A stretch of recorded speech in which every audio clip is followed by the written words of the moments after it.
에리히 프롬이 지은 자기를 위한 인간, 이 책을 읽어드리겠습니다.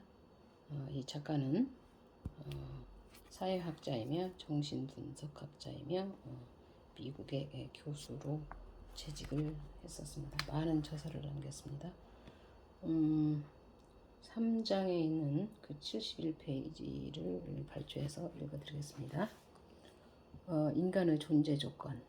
한 개인이 인류 전체를 대신한다. 그는 사람, 다시 말해서 인간종을 대표하는 구체적인 표본이다. 그는 그인 동시에 전부인 것이다. 그는 자기만의 특이성을 지닌 개인이라는 점에서 유일무이하지만 동시에 인류의 모든 특징을 한 몸에 지닌 존재이기도 하다. 개체적 존재로서 그의 인격은 모든 인간들이 공통으로 가지고 있는 특이성에 의해 결정된다. 따라서 인간의 존재 조건에 대한 연구가 인격에 대한 연구보다 선행되어야 한다. 1. 인간의 생물학적 약점. 인간과 동물을 구분짓는 첫 번째 요소는 부정적인 성격을 띈다. 즉, 인간은 주변 세계와 적응하는 과정에서 본능적인 조절 능력이 상대적으로 떨어진다는 점이다. 동물이 주변 세계와 적응하는 방식은 어디에서나 똑같다. 본능에 따라 움직이는 장치가 유동적으로 작용한다. 환경의 변화에 성공적으로 대처하지 못하면 그 종은 절멸할 것이다. 동물은 주변 환경을 바꾸지 않고 스스로 변하는 자가 성형 방식을 택함으로써 변화무쌍한 조건에 적응할 수도 있다. 쉽게 말해 동물은 주변 환경과 조화롭게 살아간다. 그렇다고 환경에 맞서 투쟁하지 않는다는 뜻은 아니다. 유전적으로 물려받은 장치를 활용해 주변 세계의 확고하고 변하지 않는 일부가 된다는 뜻에서 조화롭게 살아간다는 것이다. 적응하지 못하면 절멸하는 적자생존의 법칙이 적용되기 때문이다. 동물은 본능적인 장치가 완벽하고 확고한 수준에 이르지 못하면 뇌를 발달시켜 학습 능력을 키운다. 따라서 진화 과정에서 본능적인 적응이 최소한의 수준에 이르렀을 때 인간이 출현했다고 말할 수 있다. 그러나 인간에게는 동물과 자신을 구분짓는 새로운 자질들이 있었다. 자신을 독립된 개체로 생각하는 지각력, 과거를 기억하고 미래를 상상하는 능력, 물체와 행위를 상징적 기호로 표현하는 능력, 세상을 인지하고 이해하는 이성, 감각으로 파악할 수 있는 범위를 넘어서는 상상력 등의 자질이다. 인간은 모든 동물 중에서 가장 무력하지만 생물학적인 약점을 강점으로 확대하는 기반, 즉 인간에게만 허락된 고유한 자질들을 개발했다. 2. 인간의 실존적 이분법과 역사적 이분법. 자각과 이성과 상상력이 동물의 삶을 특징짓는 조화를 깨뜨렸다. 그런 능력들을 부여받은 덕분에 인간은 우주의 괴짜, 즉 비정상이 되었다.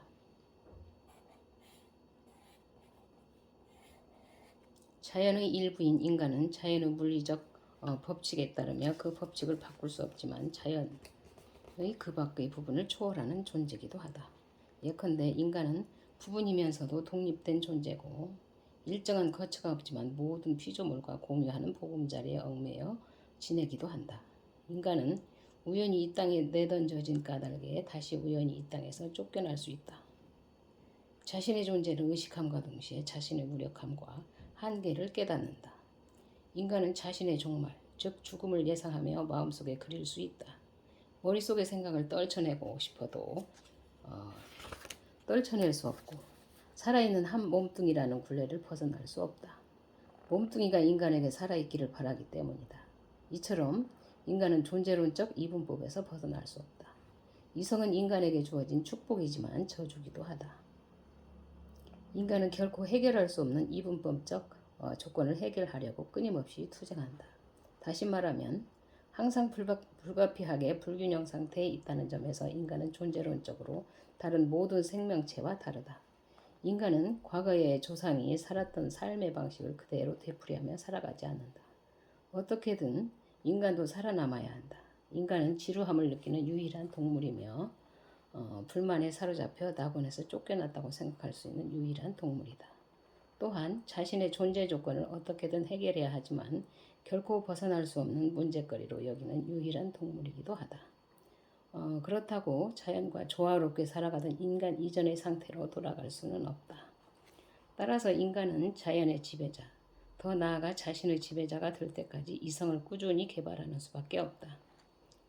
이성이 출현하면서 인간의 내면에서는 새로운 이분법이 나타났다. 그로 인해 인간은 새로운 해결책을 찾기 위해 끝없이 노력할 수밖에 없다. 이성은 인간에게 끊임없는 발전을 유도하고 그런 발전을 통해 자신을 비롯해 다른 사람들이 조화롭게 지낼 수 있는 세계를 만들어간다.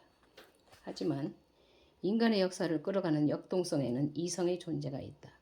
인간은 어떤 단계에 도달하든 결국에는 만족하지 못하고 당혹감에 사로잡히며 이런 당혹감이 인간에게 새로운 해결책을 모색하도록 부추긴다. 인간에게 선천적으로 진보를 위한 욕망이 있었던 것이 아니다. 인간은 이런 모순의 자극을 받아 기왕에 시작한 과정을 계속 끌어간다. 자연과 하나로 지내던 낙원의 시절을 상실한 후에 인간은 영원한 방랑자가 되었다. 어쩔 수 없이 앞으로 전진하고 어떻게든 지식의 공백을 대답으로 채워가며 미지의 것을 알아내기 위해 끝없이 노력해야 한다. 게다가 자신에 대해, 더 나아가 자신의 존재가 갖는 의미에 대해서도 자신에게 설명해야 한다. 인간은 이런 내적인 분열을 극복하려 애쓴다. 요컨대 인간을 자연으로부터 떼어놓고 다른 인간과 자신으로부터도 떼어놓은 저주를 풀어낼 수 있는 또 다른 종류의 조화, 즉 절대성을 열망하며 끝없이 가슴앓이를 한다. 이런 내적인 분열은 인간이란 존재 자체에 근거를 두고 있기 때문에 내가 실존적이라 칭하는 이분법으로 이어진다. 실존적 이분법은 인간이 폐기할 수 없지만 성격과 문화에 따라 다양하게 대응할 수 있는 모순된 현상을 가리킨다. 가장 근본적인 실존적 이분법은 삶과 죽음의 구분이다. 우리가 죽음을 피할 수 없다는 사실은 누구도 부인할 수 없다. 누구나 그 사실을 알고 있으며 그런 자각이 우리 삶에 크게 영향을 준다. 그러나 죽음은 여전히 삶의 반대쪽에 있는 것이며 삶이란 경험과는 관계가 없고 양립할 수도 없는 것이다. 우리가 죽음에 대해 아무리 깊이 알더라도 죽음은 삶에서 중요한 부분이 아니라는 사실. 또 우리는 죽음을 받아들이고 인정하는 것 외에 달리 할 수 있는 게 없다는 사실은 조금도 달라지지 않는다. 구약 성서에서 사람은 자기 생명을 지키기 위해서는 자기가 가진 모든 것을 버립니다. 라고 그 욥기 2장 4절에서 말하듯이 우리는 삶을 위해 무엇이든 한다. 스피노자도 현명한 사람은 죽음보다 삶을 먼저 생각한다라고 말했다.